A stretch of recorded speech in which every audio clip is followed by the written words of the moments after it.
अस्सलाम वालेकुम। आज हम बात करेंगे पाकिस्तान के हॉटेस्ट टॉपिक पे कि वोट किसको दें, from the book conference of the birds.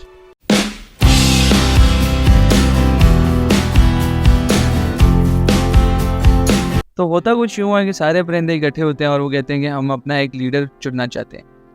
कोई कहता है कि बाज को बना दो, कोई कहता है कि गिद्ध को बना दो, लेकिन उनका कोई इत्तेफाक नहीं हो पाता।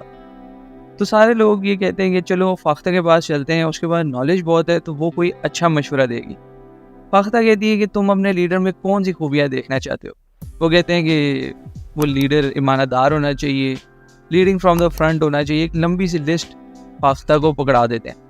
फाख्ता कहती है ये सारे कैरेक्टर्स सिर्फ एक ही परिंदे में पाए जाते हैं, लेकिन वो लीडर नहीं बनना चाहता। तो वो कहते हैं ये कौन सा परिंदा है।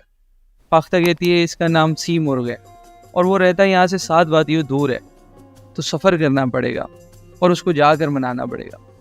ये सुनते ही आधे से ज़्यादा परिंदे तो कहते हैं कि हम जा ही नहीं रहे और वो बहाना बनाने लगते हैं। लेकिन जो बाकी बचते हैं वो फाख्ता की लीडरशिप में अपना सफ़र का आगाज़ करते हैं।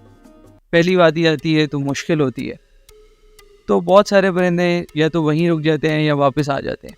इसी तरह अगली वादी आती है, वहाँ पर भी मुश्किलात होती हैं और परिंदे कम हो जाते हैं। और परिंदे कम होते होते जब वो 7 वादियाँ क्रॉस कर लेते हैं तो सिर्फ 30 परिंदे बकाया बचते हैं। और वो फाख्ता से कहते हैं कि अब हमें बताएं कि सी मुर्ग कहाँ है। तो फाख्ता कहती है कि सी का मतलब है 30 और मुर्ग का मतलब है परिंदे। तो वो सी मुर्ग आप हैं। आप इस स्टोरी से क्या समझें, ज़रूर कमेंट कीजिएगा। सब्सक्राइब करें चैनल को और शेयर करें लोगों के साथ। मुझे जो समझ आई वो भी मैं कमेंट में लिखूँगा। Thank you very much.